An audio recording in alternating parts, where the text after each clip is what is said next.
向，向后依次进行梳理即可。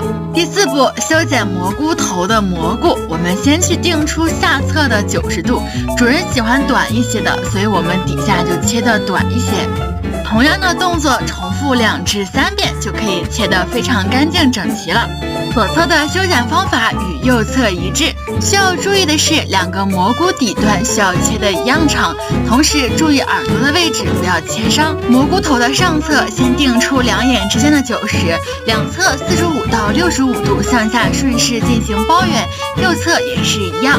同时注意最宽点在脸颊的外侧。根据刚才所说的，我们定出3个面，先开大型，再进行整体的细修。脑袋的后侧，我们找准头部的最高点在前耳根的正上方，依次向下